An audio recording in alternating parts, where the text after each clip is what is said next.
Baik, kembali lagi bersama saya Hila Putu Gangga Rahayu. Jadi di video kali ini saya akan membahas materi mengenai kepemimpinan transformasional. Kepemimpinan transformasional adalah proses yang mengubah dan mentransformasikan orang yang berkaitan dengan emosi, nilai, etika, standar, dan tujuan jangka panjang, dan termasuk menilai motif pengikut, memuaskan kebutuhan mereka, serta memperlakukan mereka sebagai manusia seutuhnya. Kepemimpinan transformasional melibatkan bentuk pengaruh luar biasa yang menggerakkan pengikut untuk mencapai lebih dari apa yang biasanya diharapkan oleh mereka. Kepemimpinan transformasional dapat digunakan untuk menggambarkan berbagai kepemimpinan dari upaya yang sangat spesifik untuk mempengaruhi pengikut pada tingkat satu ke satu, hingga upaya yang sangat luas untuk mempengaruhi seluruh organisasi dan bahkan seluruh budaya. Pembahasan selanjutnya mengenai kepemimpinan transformasional yang didefinisikan atau transformational leadership defined. Dalam karyanya, Burrus berusaha menghubungkan peran kepemimpinan dan pengikut. Dia menuliskan tentang pemimpin sebagai orang yang memanfaatkan motif pengikut untuk lebih mencapai tujuan pemimpin dan pengikut. Burrus membedakan antara dua jenis kepemimpinan. Yang pertama, kepemimpinan transformasional mengacu pada sebagian besar model kepemimpinan yang berfokus pada pertukaran yang terjadi antara kepemimpinan dan pengikut mereka. Nah, di dalamnya termasuk contohnya seperti politisi, manajer yang menawarkan promosi. Yang kedua, kepemimpinan transformasional adalah proses di mana seseorang terlibat dengan orang lain dan menciptakan koneksi yang meningkatkan tingkat motivasi serta moralitas baik dalam pemimpin maupun pengikut. Pemimpin tipe ini memperlihatkan kebutuhan dan motif pengikut serta mencoba membantu pengikut mencapai potensi maksimal mereka. Selanjutnya mengenai kepemimpinan transformasional dan karisma atau transformational leadership and charisma. Definisi karisma yang paling terkenal sebagai karakteristik kepribadian khusus yang memberi seseorang kekuatan super atau luar biasa dan dicadangkan untuk beberapa orang. Berasal dari kebutuhan dan mengakibatkan orang tersebut diperlakukan sebagai pemimpin. Pemimpin karismatik bertindak dengan cara unik yang memiliki efek karismatik khusus pada pengikut mereka. Ciri-ciri kepribadian pemimpin yang karismatik antara lain, pemimpin lebih dominan. Yang kedua, memiliki keinginan kuat untuk mempengaruhi orang lain. Selanjutnya itu memiliki rasa percaya diri. Dan yang terakhir, memiliki rasa nilai moral yang kuat.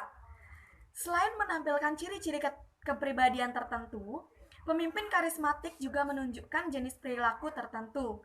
Di antaranya, mereka adalah panutan yang kuat untuk keyakinan dan nilai yang mereka inginkan diadopsi oleh pengikutnya. Selanjutnya, pemimpin karismatik tampak kompeten di mata para pengikutnya. Mereka mengartikulasikan tujuan ideologis yang memiliki nada normal.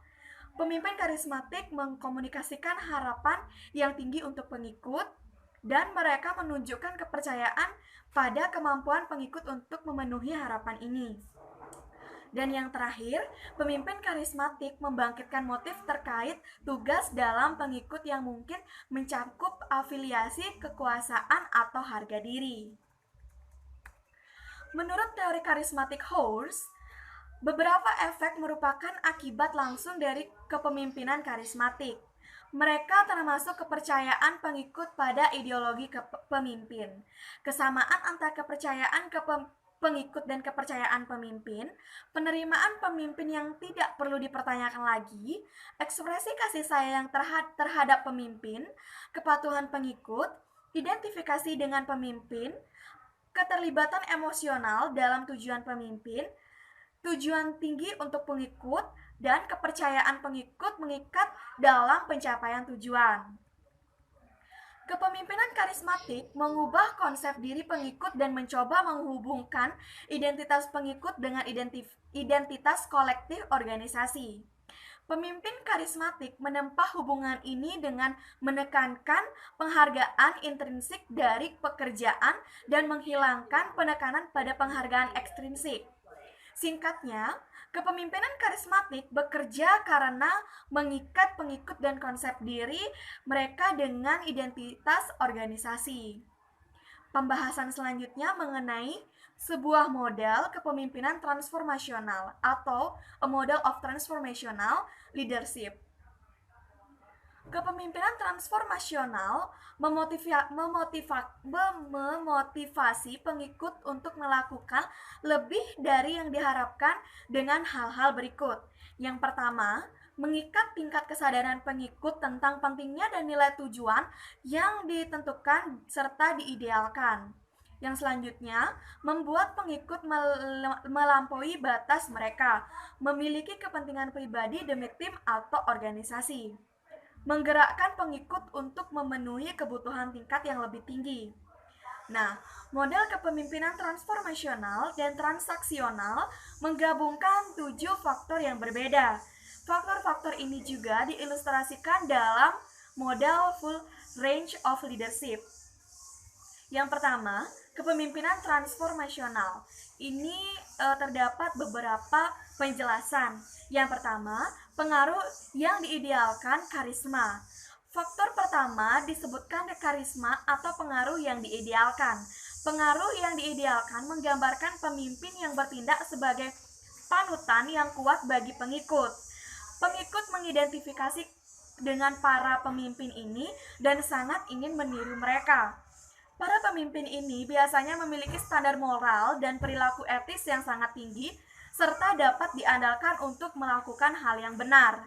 Mereka sangat dihormati oleh para pengikut, yang biasanya menaruh kepercayaan besar pada mereka. Mereka memberi pengikut visi dan misi. Faktor pengaruh yang diidealkan diukur pada 2 komponen.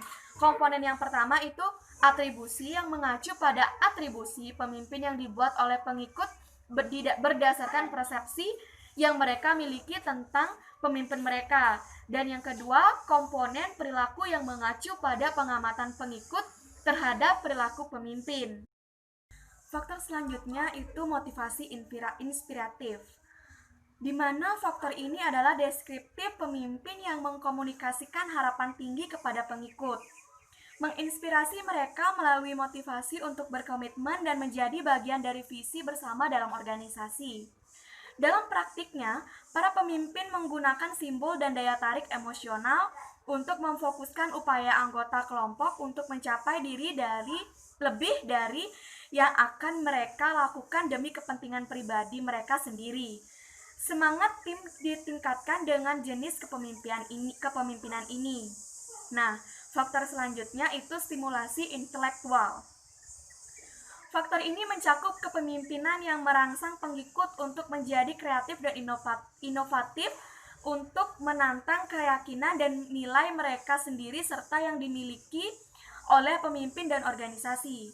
Jenis kepemimpinan ini mendukung pengikut saat mereka mencoba pendekatan baru dan menggambarkan cara inovatif untuk menangani masalah organisasi. Ini mendorong pengikut untuk memikirkan semuanya sendiri dan terlibat dalam pemecahan masalah yang cermat. Nah, faktor yang selanjutnya itu pertimbangan individual. Faktor ini mewakili pemimpin yang menyediakan iklim yang mendukung di mana mereka mendengarkan dengan cermat kebutuhan individu pengikut. Pemimpin bertindak sebagai pelatih dan penasihat sambil mencoba membantu pengikut agar benar-benar teraktualisasikan. Para pemimpin ini dapat menggunakan delegation untuk membantu pengikut tumbuh melalui tantangan pribadi. Kepemimpinan transformasional menggunakan pengikutnya untuk mencapai lebih dari apa yang biasanya diharapkan dari mereka. Mereka menjadi termotivasi untuk melampaui kepentingan diri mereka sendiri demi kebaikan kelompok atau organisasi. Selain itu, mereka menemukan bahwa kepemimpinan transformasional dan kepemimpinan karismatik tumpang tindih tetapi memiliki konstruksi yang unik dan keduanya berbeda dari kepemimpinan transaksional. Pembahasan selanjutnya mengenai kepemimpinan transaksional. Kepemimpinan transaksional berbeda dari kepemimpinan transformasional, di mana pemimpin transaksional tidak mengindividualisasikan kebutuhan bawahan atau fokus pada pengembangan pribadi mereka. Pemimpin transaksional bertukar hal-hal yang berharga dengan bawahan untuk memajukan agenda mereka sendiri dan bawahan mereka. Pemimpin transaksional berpengaruh karena merupakan kepentingan terbaik bawahan bagi mereka untuk melakukan apa yang diinginkan pemimpin. Dalam pembahasan kali ini terdapat beberapa faktor yang mendukung kepemimpinan transaksional ini. Nah, yang pertama, faktor imbalan kontingensi transaksi konstruktif, di mana di mana faktor ini adalah yang pertama dari dua faktor kepemimpinan transaksional yang merupakan proses pertukaran antara pemimpin dan pengikut, di mana upaya oleh pengikut ditukar dengan hadiah tertentu. Dengan kepemimpinan seperti ini, pemimpin berusaha untuk mendapatkan kesepakatan dari pengikut tentang apa yang harus dilakukan dan apa imbalannya bagi yang melakukannya. Nah, faktor yang kedua, manajemen dengan pengecualian transaksi korektif aktif dan pasif. Faktor ini melibatkan kritik korektif, umpan balik negatif, dan penguatan negatif. Manajemen dengan pengecualian mengambil dua bentuk, yaitu aktif dan pasif. Seseorang pemimpin yang menggunakan bentuk aktif manajemen dengan pengecualian mengawasi pengikut dengan cermat untuk kesalahan atau pelanggaran aturan dan kemudian mengambil tindakan korektif. Nah, selanjutnya yaitu kepemimpinan laissez-faire, di mana dalam model ini faktor non-kepemimpinan menyimpang lebih jauh daripada kepemimpinan transaksional dan mempresentasikan perilaku yang non-transaksional, di mana terdapat satu faktor. Yang pertama, laissez-faire non-transaksional, di mana faktor ini menjelaskan kepemimpinan yang berbeda yang berada di sisi paling kanan dari kontinum kepemimpinan transaksional dan transformasional. Faktor ini mempresentasikan tidak adanya kepemimpinan. Seperti yang tersirat dalam frasa Prancis, pemimpin laissez-faire mengambil pendekatan lepas tangan, berbiarkan hal naik, seperti itu. Pemimpin ini menjelaskan, maksudnya melepaskan tanggung jawab, menunda keputusan, tidak memberikan umpan balik, dan membuat sedikit upaya untuk membantu pengikut memenuhi kebutuhan mereka. Tidak ada pertukaran dengan pengikut atau upaya untuk membantu mereka tumbuh. Nah, pembahasan selanjutnya mengenai perspektif transformasional lainnya, di mana dalam pembahasan kali ini saya akan membahas hal pertama mengenai pendapat dari Benis dan Nanus, di mana Benis dan Nanus mengidentifikasi 4 strategi umum yang digunakan oleh para pemimpin dalam mengubah organisasi. Yang pertama, pemimpin yang bertransformasi memiliki visi yang jelas tentang masa depan organisasi mereka. Itu adalah gambaran masa depan yang menarik, realistis, dan dapat dipercaya. Visi tersebut biasanya sederhana, dapat dimengerti, bermanfaat, dan menciptakan energi. Sifat visi yang memaksa menyentuh pengalaman para pengikut dan menarik mereka untuk mendukung organisasi. Ketika sebuah organisasi memiliki visi yang jelas, lebih mudah bagi orang-orang di dalam organisasi tersebut untuk mempelajari bagaimana mereka menyesuaikan diri dengan keseluruhan arah organisasi dan bahkan masyarakat secara umum. Kedua, pemimpin yang berubah adalah arsitek sosial untuk organisasi mereka. Ini berarti mereka menciptakan suatu bentuk untuk makna bersama yang dipelihara orang dalam organisasi mereka. Para pemimpin ini mengkomunikasikan arah yang mengubah nilai dan norma organisasi mereka. Dalam banyak kasus, para pemimpin ini mampu memobilisasi orang untuk menerima identitas kelompok baru atau filosofi baru untuk organisasi mereka. Nah, yang ketiga, Pemimpin yang berubah menciptakan kepercayaan dalam organisasi mereka dengan membuat posisi mereka diketahui dengan jelas dan kemudian berdiri di samping mereka. Kepercayaan berkaitan dengan hal yang dapat diprediksi atau dapat diandalkan, bahkan dalam situasi yang tidak terkendali. Untuk organisasi, pemimpin membangun kepercayaan dengan mengartikulasikan arah dan kemudian secara konsisten menerapkan arah tersebut meskipun visinya mungkin melibatkan tingkat ketidakpastian yang tinggi. Ketika para pemimpin membangun kepercayaan dalam sebuah organisasi, itu memberi organisasi rasa integritas yang dianalogikan dengan identitas yang sehat. Nah, yang keempat, mengubah pemimpin menggunakan penyebaran kreatif diri melalui harga diri yang positif. Para pemimpin mengetahui kekuatan dan kelemahan mereka, serta mereka menekankan kekuatan daripada terus memikirkan kelemahan. Berdasarkan kesadaran akan kompetensi mereka sendiri, para pemimpin yang efektif mampu menanamkan diri dalam tugas-tugas mereka dan tujuan organisasi mereka yang menyeluruh. Mereka mampu memadukan rasa percaya diri dengan pekerjaannya. Nah, selanjutnya pendapat dari Cousins and Posner, di mana mereka berpendapat bahwa mengembangkan model dengan mewawancarai para pemimpin tentang kepemimpinan.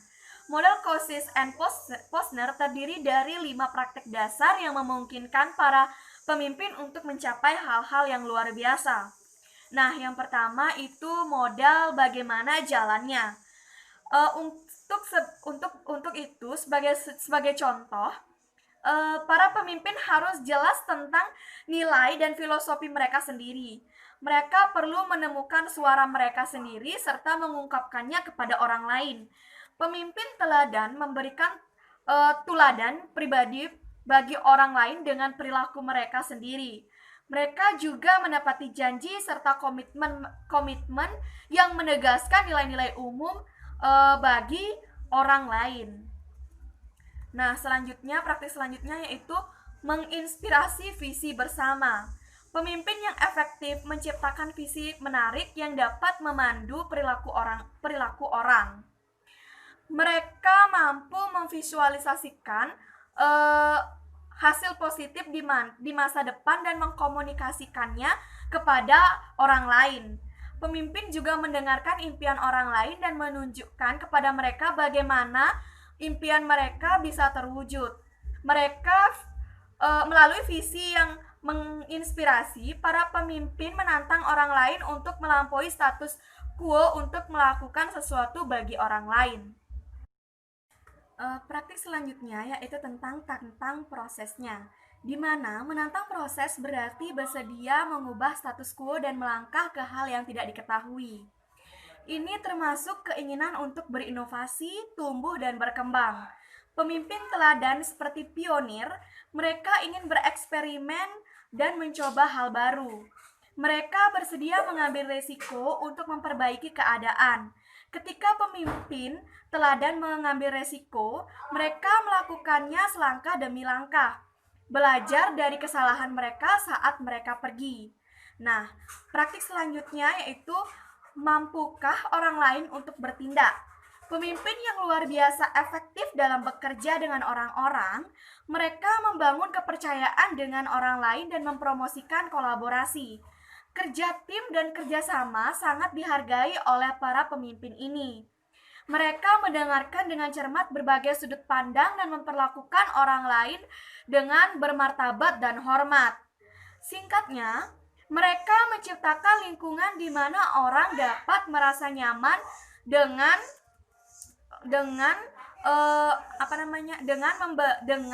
pekerjaan mereka dan bagaimana hal itu berkontribusi pada komunitas yang lebih besar. Praktik selanjutnya yaitu mendorong jantung, di mana para pemimpin mendorong hati dengan memberi penghargaan kepada orang lain atas pencapaian mereka. Wajar bagi orang untuk menginginkan dukungan dan diakui. Pemimpin yang efektif memperhatikan kebutuhan ini dan bersedia memberikan pujian kepada pekerja untuk pekerjaan yang diselesaikan dengan baik. Mereka menggunakan perayaan dan ritual otentik untuk menunjukkan penghargaan dan dorongan kepada orang lain.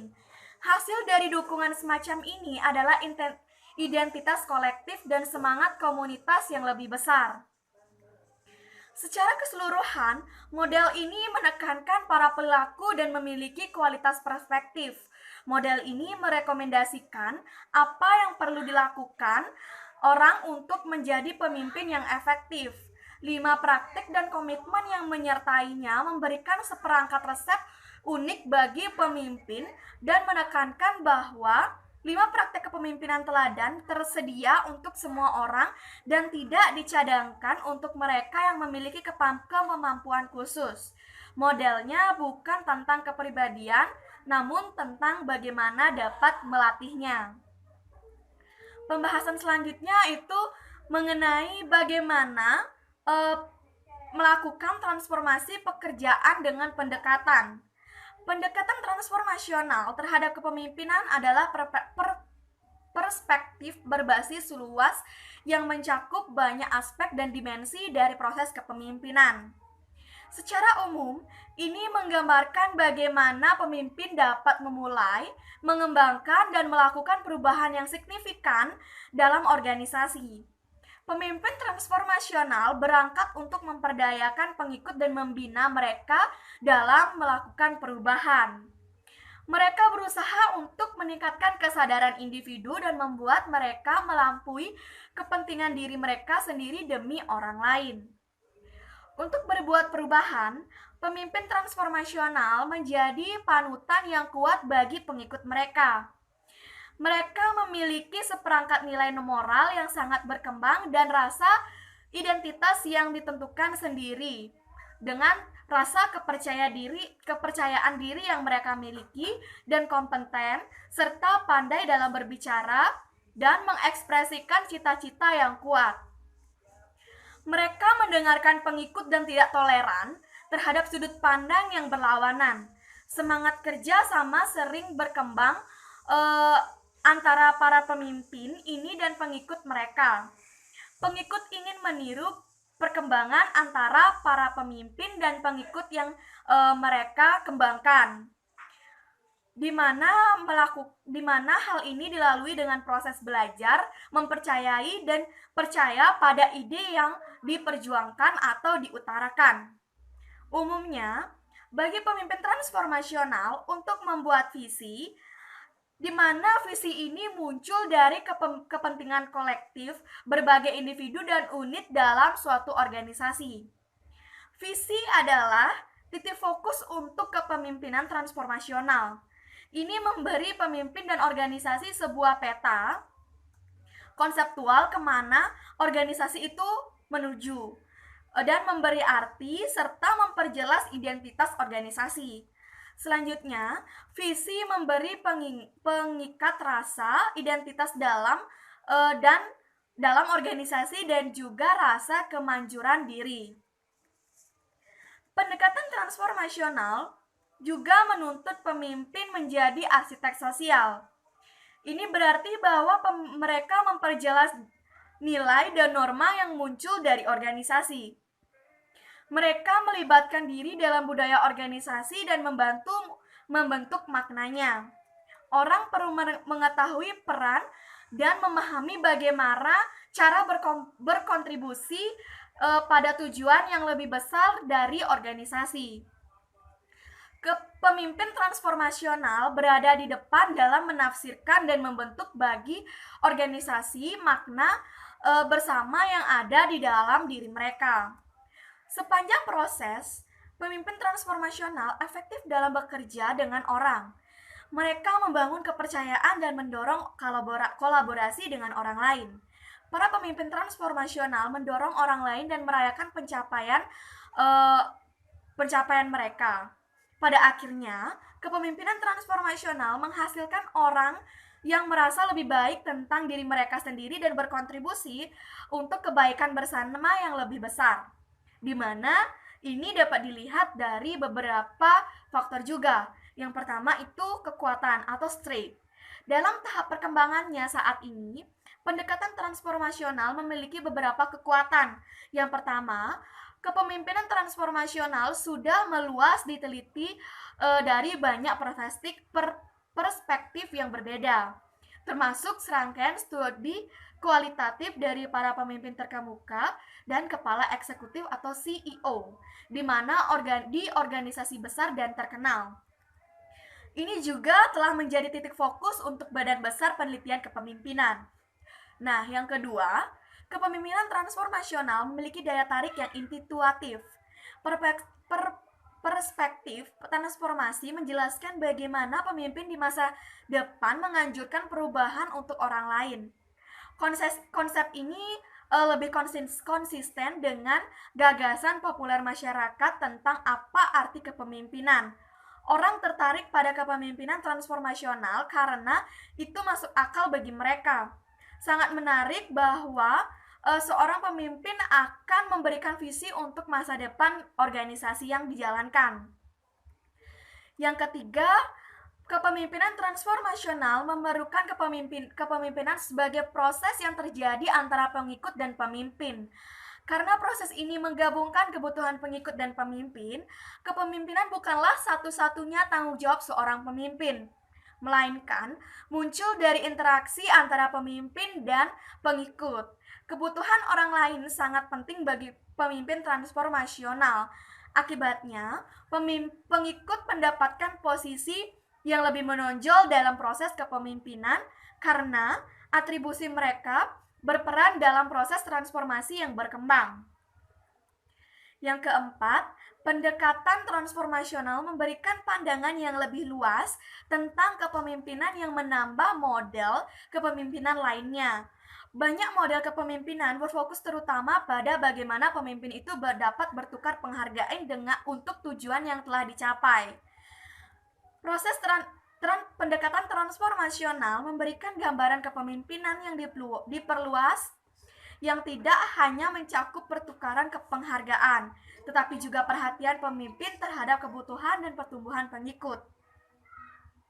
Yang kelima, kepemimpinan transformasional memberikan penekanan kuat pada kebutuhan, nilai, dan norma pengikutnya. Burns mengungkapkan bahwa kepemimpinan transformasional melibatkan upaya para pemimpin untuk menggerakkan orang ke standar tanggung jawab moral yang lebih tinggi.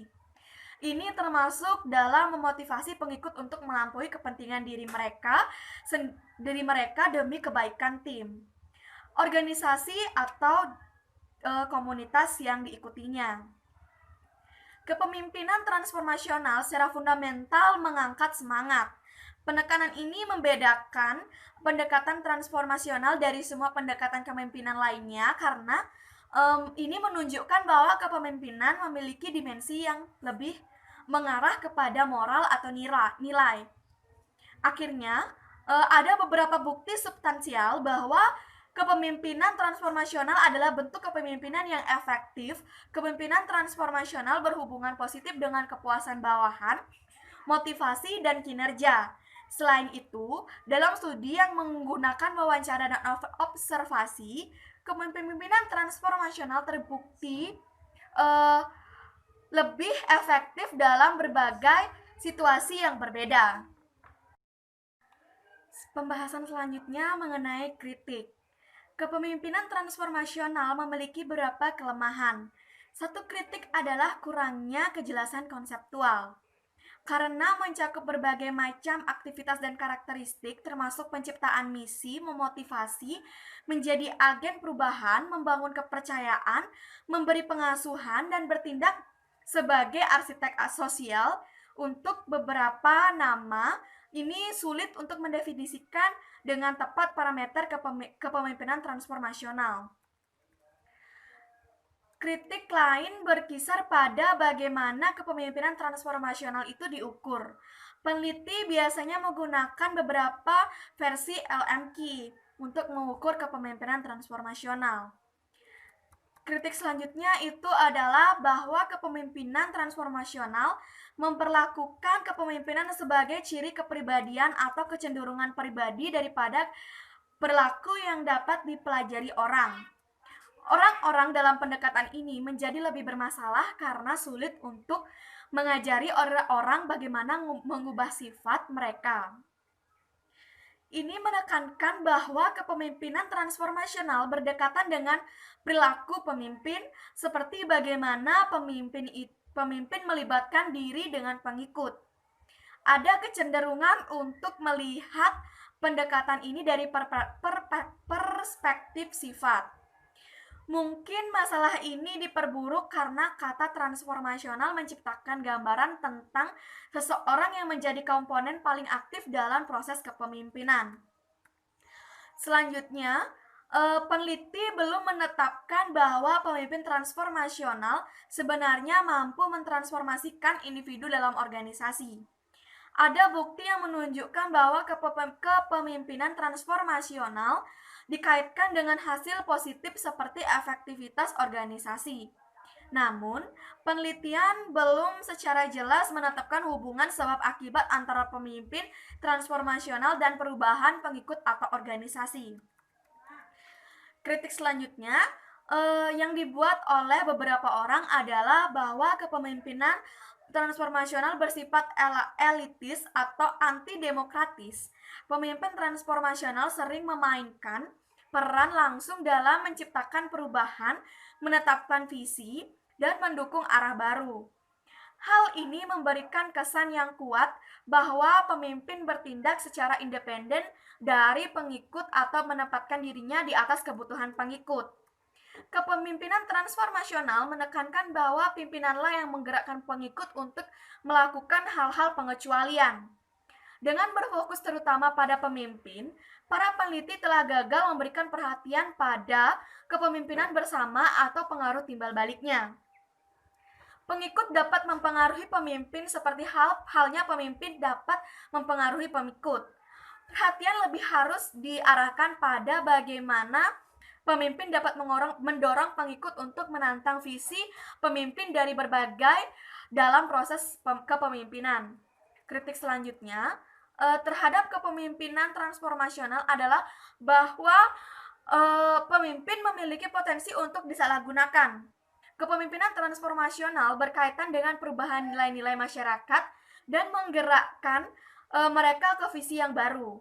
Jika nilai-nilai yang digerakkan oleh pemimpin atau pengikutnya tidak lebih baik, dan jika kumpulan nilai-nilai kemanusiaan tidak lebih bermanfaat, maka kepemimpinan harus ditantang. Namun, dinamika bagaimana pengikut menantang pemimpin atau menanggapi visi mereka tidak sepenuhnya dipahami. Nah, selanjutnya itu bagaimana pengaplikasian dari kepemimpinan transformasional ini. Kepemimpinan transformasional menyediakan serangkaian generalisasi yang luas tentang apa yang khas dari pemimpin yang sedang bertransformasi atau yang bekerja dalam konteks untuk mengubah organisasi. Tidak seperti pendekatan kepemimpinan lainnya, seperti teori kontingensi dan kepemimpinan situasional, kepemimpinan transformasional tidak memberikan serangkaian asumsi yang jelas tentang bagaimana pemimpin harus bertindak dalam situasi tertentu agar berhasil. Sebaliknya, itu memberikan cara berpikir umum tentang kepemimpinan yang menekankan cita-cita inspiratif, inovasi, dan perhatian individu. Kepemimpinan transformasional mengharuskan pemimpin menyadari bagaimana perilaku mereka sendiri berkaitan dengan kebutuhan bawahan mereka dan dinamika perubahan dalam organisasi mereka. Kepemimpinan transformasional dapat diajarkan kepada orang-orang di semua tingkatan dalam suatu organisasi dan dapat secara positif mempengaruhi kinerja perusahaan. Ini dapat digunakan dalam rekrutmen, seleksi dan promosi, serta pelatihan dan pengembangan. Ini juga dapat digunakan dalam meningkatkan pengembangan tim, kelompok pengambilan keputusan, inisiatif kualitas, dan organisasi. Program yang dirancang untuk mengembangkan kepemimpinan transformasional biasanya mengharuskan para pemimpin atau rekan mereka mengambil LMQ, membantu para pemimpin menentukan area di mana mereka dapat meningkatkan kepemimpinan mereka. LMQ adalah batu loncatan untuk membantu para pemimpin meningkatkan keseluruhan rangkaian atribut kepemimpinan mereka. Salah satu aspek tertentu dari kepemimpinan transformasional yang telah diberi penekanan khusus dalam pelatihan adalah proses pembangunan visi. Aspek penting lainnya dari pelatihan adalah mengajarkan para pemimpin untuk menunjukkan pertimbangan individu yang lebih besar dan mempromosikan stimulasi intelektual bagi pengikut mereka. Keinginan untuk memberikan pelatihan yang efektif tentang bagaimana menjadi lebih sukses dalam menunjukkan kepemimpinan transaksional dan transformasional menghasilkan pengembangan yang mengikuti panduan. Pendekatan komprehensif dan berbasis bukti mencakup penilaian diri, umpan balik 360 derajat, dan perencanaan pengembangan kepemimpinan. Pekerjaan mereka berfungsi sebagai panduan pelatihan menyeluruh yang menjelaskan bagaimana, kapan, dan mengapa berbagai perilaku kepemimpinan bekerja. Secara keseluruhan, kepemimpinan transformasional memiliki informasi kepada para pemimpin tentang bagaimana macam perilaku mereka dari non-transaksional hingga transaksional dan menjadi transformasional. Pada bagian selanjutnya, di sini memberikan beberapa contoh dari kepemimpinan aktual yang di dalamnya prinsip-prinsip kepemimpinan transformasional yang dapat diterapkan. Nah, jadi sekian pemaparan materi mengenai kepemimpinan transformasional yang telah saya paparkan tadi.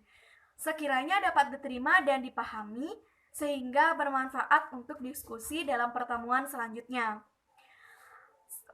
Saya memohon maaf apabila terdapat kesalahan kata dalam penyampaian materi, dan akhir dari video kali ini saya tutup dengan terima kasih. Selamat pagi, siang, sore, maupun malam.